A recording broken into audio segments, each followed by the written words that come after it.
अपने विद्या गुरु परिवार YouTube channel में मेरे प्यारे दोस्तों, जैसा कि आपको सबको पता है कि आज हमारी कोचिंग विद्या गुरु क्लासेस ऑनलाइन प्लेटफॉर्म पर काम कर रही है। ऑफलाइन प्लेटफॉर्म पे हम पिछले 10 सालों से यहाँ वर्क कर रहे हैं। हमारे यहाँ बहुत सारे बच्चे ऐसे हैं जो सिलेक्शन लेकर अच्छी अच्छी जगहों पर पोस्ट हो चुके हैं और ये हमारी खुशकिस्मती है कि हम लोगों को इन लोगों से आपको मिलवाने का मौका मिलता है। और उसी कड़ी के परिप्रेक्ष्य में आज हमारे अजीज शिष्य होनार छात्र श्री राम कुमार आज हमारे समक्ष आए हुए हैं अपनी ड्यूटी से व्यस्त समय निकाल कर, और बताएंगे वो आपको। उत्तर प्रदेश पुलिस में उनका चयन हुआ था, 2021 में हुआ था, और आज वो आपको बताएंगे कि किस तरह से उत्तर प्रदेश पुलिस के लिए विद्या गुरु क्लासेस इम्पॉर्टेंट है और इम्पॉर्टेंट होने के साथ साथ किस तरह से विद्या गुरु क्लासेस ने उनकी सफलता में अपना योगदान दिया है। हमारे जो छात्र होनार छात्र हैं, देखिए छात्र तो सारे होते हैं, होनार उनमें से बहुत कम लोग होते हैं, क्योंकि आपको ही सारी चीज़ें करना होता है। सिलेक्शन आपका जिम्मेदारी हमारी के तहत हम एक काम कर रहे हैं, उसमें सारा काम आपकी जिम्मेदारी पर है। हम लोग नोट्स सारी चीज़ें प्रोवाइड कराते हैं। तो अब हमारी बात राम कुमार जी से बात हो रही है, जिनका आप इंतज़ार कर रहे हैं कि सर मिलाइए कौन है हमारे राम कुमार, जो आज अपनी वर्दी में आए हुए हैं और अपनी ड्यूटी में से व्यस्त शेड्यूल होने के बावजूद भी हम लोगों को अपनी सफलता का क्रेडिट देने आए हैं। राम कुमार जी। सभी भाइयों के लिए जय हिंद, जय भारत। मैं विद्या गुरु क्लासेस का बहुत बहुत धन्यवाद करना चाहता हूं।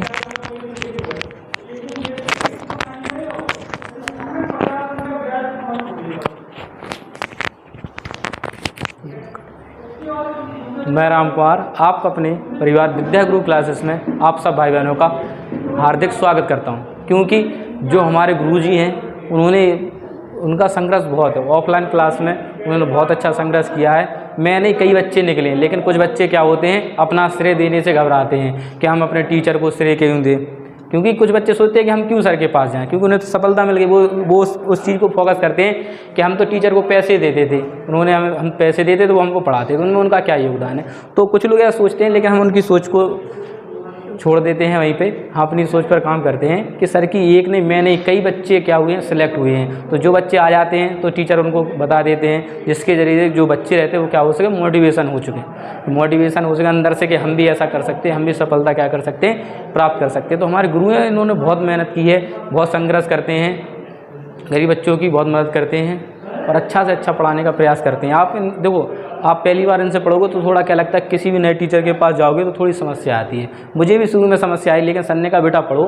तो अभी दूसरी जगह कोचिंग पढ़कर आए हो, दूसरी जगह पढ़ता था पहले, तो क्या तो तुम्हें चीज़ें क्या नहीं है बच्चा, समझ में नहीं आएंगी, लेकिन आप धीरे धीरे पढ़ो तो आपको मुझे समझने लगोगे। तो पढ़ाई समझने से पहले आपको अपने गुरु को समझना पड़ेगा, जिस भी टीचर के पास आप पढ़ते हैं। अगर आप टीचर को समझना सीख गए तो उसकी पढ़ाई तो समझना बहुत आसान है। लेकिन कुछ बच्चे क्या करते हैं, टीचर को समझने का प्रयास ना करके पढ़ाई को समझते हैं, तो वो क्या करते हैं, दिक्कत हो जाती है। तो आप सर की जो सर बोल रहे हैं उनकी वाणी पर क्या करो, ध्यान करो, किस तरीके से पढ़ा रहे हैं। अगर उन चीज़ों को आप समझ जाते हो तो आपको बहुत अच्छा लगेगा और आप क्या कर सकते हो, अच्छा सफलता प्राप्त कर सकते हो। मैंने भी बहुत ही कम समय में सर के पास पढ़कर सफलता प्राप्त की। सिर्फ 1 साल मुझे लगा और उन्होंने क्या दिला दी, मुझे सफलता दी। कई बच्चे इससे सिलेक्ट होकर गए हैं, वो अगर उनके अंदर कुछ होगा कि नहीं हमें सर के पास श्रेय देना चाहिए अपनी कोचिंग का, तो वो ज़रूर आएंगे। और ऐसे ही कई बच्चे, एक नहीं हज़ार लाखों बच्चे आएंगे इस कोचिंग से और आपके लिए क्या करेंगे, बच्चा मोटिवेशन करेंगे। तो मैं यही कहना चाहता हूँ कि अब सर ऑनलाइन माध्यम से आ चुके हैं, जिससे कि आप ऑनलाइन पे इनको देख सकते हैं, पढ़ सकते हैं। और एक इनका सर का ऐप भी चलता है जिसका नाम विद्या गुरु क्लासेस है, वो आप प्ले स्टोर पर जाएं, उस पर सर्च करें। उसमें आपको मैथ, केमिस्ट्री, हिंदी, हर चीज़ के क्या मिलेंगे, आपको नोट्स मिलेंगे। उन नोट्सों से आपको बहुत फ़ायदेमंद रहेंगे, क्योंकि मैं तो उन्हीं नोट्स से पढ़ा हूँ और बहुत सटीक क्वेश्चन मेरे मैथ की आप सीट देखेंगे, बहुत सटीक क्वेश्चन मिलेंगे। और GK GS जो सर पढ़ाते हैं, क्योंकि ऐसा कोई भी टीचर पढ़ाए 100% तो किसी नहीं फंसता, लेकिन सर जो पढ़ाते हैं क्वेश्चन उसमें से आपके 90% आपका आएगा और 10% आपका ऐसा है कि आप उसमें जैसी मेहनत कर लें, आप जैसी मेहनत करोगे वैसे आपके क्या आएंगे नंबर। लेकिन आपका तय है कि आपका जो GK GS पढ़ाएंगे उसमें से आपका 90% आना गारंटी है, क्योंकि जो मैंने GK का और हिंदी सर बहुत अच्छी पढ़ाते हैं। जो हिंदी में मैं 35-37 क्वेश्चन आए थे, उसमें 33+ करके आया था मैं क्वेश्चन। तो हिंदी भी सर की बहुत लाजवाब है और GK के मैं कम ही समय पढ़ा था, तो मैंने सिर्फ 20 ही क्वेश्चन अटैम्प्ट कर पाए थे, क्योंकि मैं थोड़े समय पढ़ा था। क्योंकि जी के जीएस के लिए थोड़ा टाइम चाहिए, जिससे कि हम उसे अच्छी गहराई से अध्ययन कर सकें। जितना अच्छा हम अध्ययन कर सकते हैं वो क्या कर सकते, बहुत अच्छा कर सकते हैं हम प्रयास। तो आपका ये है कि आप अच्छे से मन लगाकर पढ़ाई करें, और आप अपने भाई बहनों को भी क्या करें, प्रोत्साहित करें। अगर आप चाहते हैं मेरी तरह अपने तन पर वर्दी देखना, तो वर्दी तुझे सलाम, तो आप चाहते हैं तो वर्दी भी आप पहने, तो आप एक दिन जरूर पहनोगे। बस उसके लिए क्या तन मन धन से क्या करें, मेहनत करें, आपको जरूर सफलता मेरा प्राप्त होगी। ठीक है अच्छा, तो मैं गुरुजी से कहना चाहता हूँ कि गुरुजी कुछ बताएं और बच्चों के लिए। आप ये बताइए कि हाँ। आपकी सफलता में विद्या गुरु क्लासेस का जो योगदान रहा है, हमारे टीचरों का योगदान रहा है, वो कैसा रहा? मुझे विद्या गुरु क्लासेस से पूरा योगदान मिला, हर प्रकार सपोर्ट मिला। ये नहीं कभी मेरे पास पैसे भी नहीं है तो सर ने पैसे ना होने की वजह से, ये नहीं कि कोई कोचिंग में होता है कि पैसे नहीं है तो आप नहीं पढ़ सकते, पैसे ले आओ तभी पढ़ाओगे, तो ऐसा कुछ नहीं। आप पढ़िए, उनका मकसद सिर्फ एक ही है कि बच्चा सिलेक्शन ले, क्योंकि सिलेक्शन लोगे तो आपका जीवन क्या बन जाएगा बच्चा। उनका सिर्फ मतलब है कि हर बच्चे को अपने पैरों पर खड़ा करना, एक ही मकसद चल रहा है इस कोचिंग का कि सिलेक्शन आपका जिम्मेदारी हमारी, बस जिम्मेदारी सर की है और सिलेक्शन हम सबका होगा। आज मैं हुआ हूँ, कल आप भी हो सकते हैं, सिर्फ मेहनत करती रहिए। विद्या गुरु क्लासेस का बहुत मुझ पर क्या एहसान होता है, तो बहुत बड़ा एहसान है। अच्छा राम कुमार जी, एक चीज़ और है, बच्चे बड़े कंफ्यूज रहते हैं, कंपटीशन लाइन में कितने घंटे पढ़ें? ये घंटे से जो पढ़ाई तोली जाती है, थोड़ा अब इस चीज़ पर जवाब दिए कि घंटे से पढ़ाई तोलना चाहिए या हमें सीखने से पढ़ाई तोलना चाहिए? हाँ, मैं आपको, आप जब बात करते हैं, मैंने बहुत बच्चों को सुना है कि बहुत बच्चे का पहले मैं भी यही सोचता था कि कितने घंटे पढ़ना चाहिए, 4 घंटे पढ़ूँ, 5 घंटे पढ़ूँ, 6 घंटे पढ़ूँ। तो जैसे कि आपके पास एक छोटा सा उदाहरण देता हूँ, जैसे कि आपके पास फ़ोन है, जब आप फ़ोन चलाते हो तो उसका कोई टाइम लिमिट करते हैं आप? नहीं करते हैं। उसको आप 1 घंटे, 2 घंटे, 3 घंटे और 4 घंटे चलाते रहते हैं, क्योंकि आप उसमें क्या मिलता जाता है, मज़ा मिलता जाता है। तो मज़े के चक्कर में 4, 5, 10 घंटे अपने क्या कर देते हो, बर्बाद करते हो।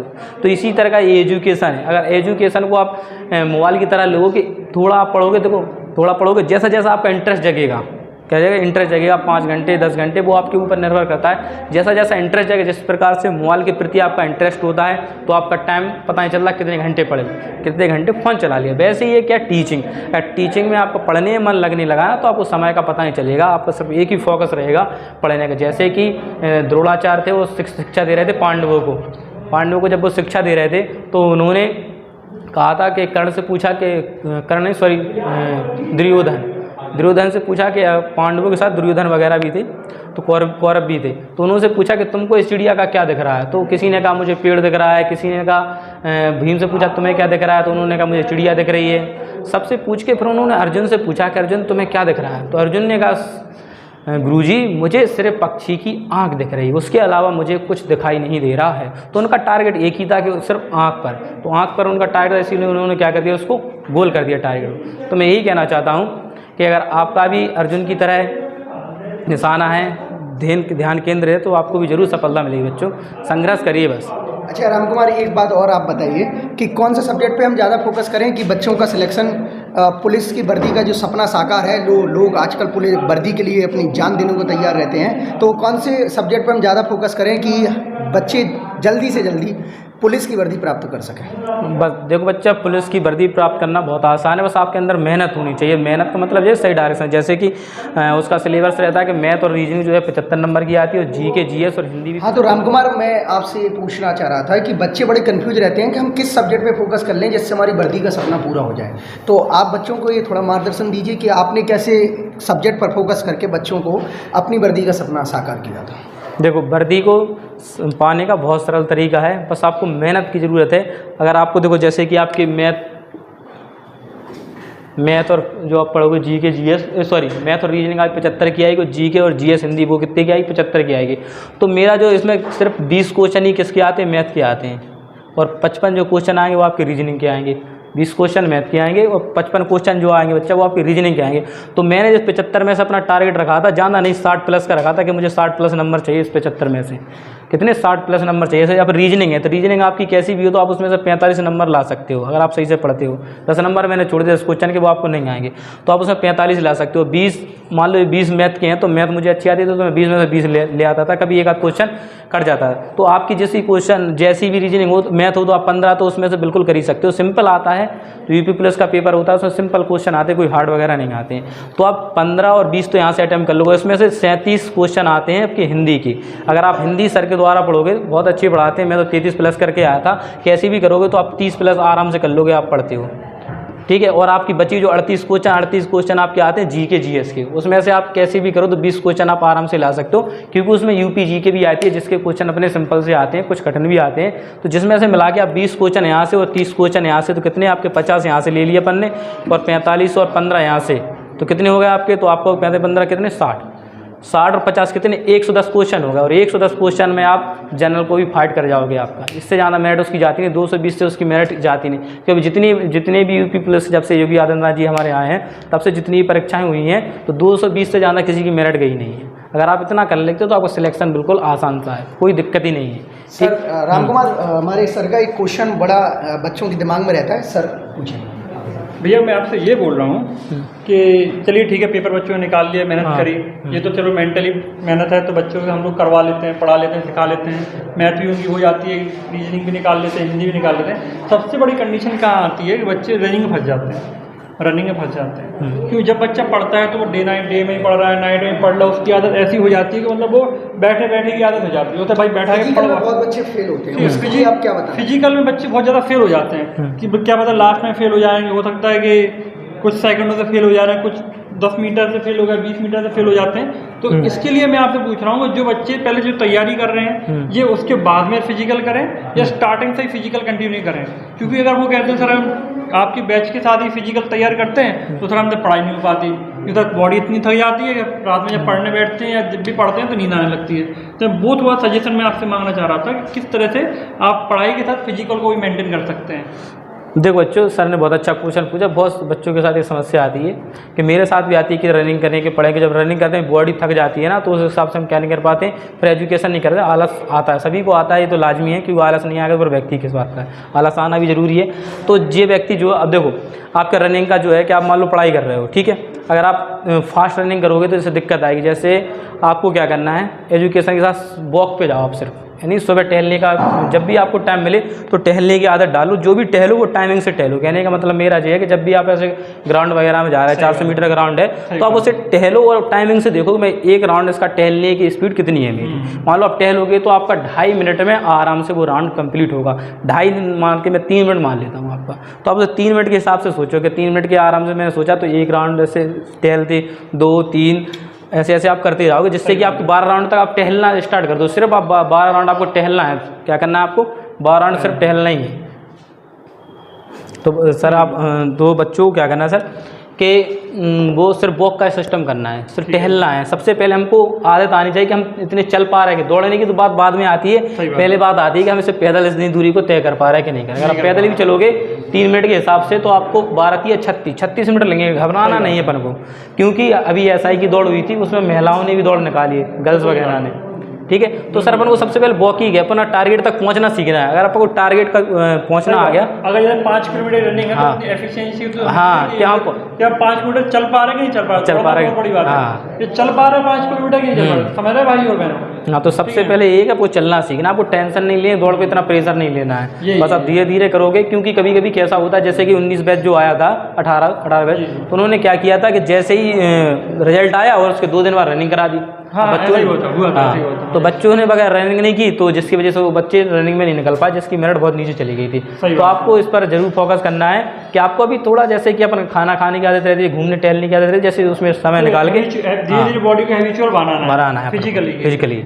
ठीक है, समझ में आ रहा। कभी कभी ये होता है ना सर, सडनली रनिंग करने जाते हैं और कुछ टाइम से रह जाते हैं, अचानक बिल्कुल सेकंड से रह जाते हैं। कुछ मेरे साथ भी बच्चे भी रह गए थे, 1-2 बार तक मेरे साथ में हुआ। मैं तो एक बार 5 सेकंड से रह गया था, एक बार मैंने दिया था बहुत पहले, तो एक बार 5 सेकंड से रह गया था। लेकिन उस दिन पता चला कि हाँ भाई रनिंग को आप कंटिन्यू रखना पड़ेगा। आप ये सोचो बिल्कुल रनिंग अचानक से पेपर देने के बाद मैं करूँ तो नहीं हो पाती है। क्या पता रिजल्ट लेके आने के वो नहीं दें, 10 दिन का भी मौका न दें आपको।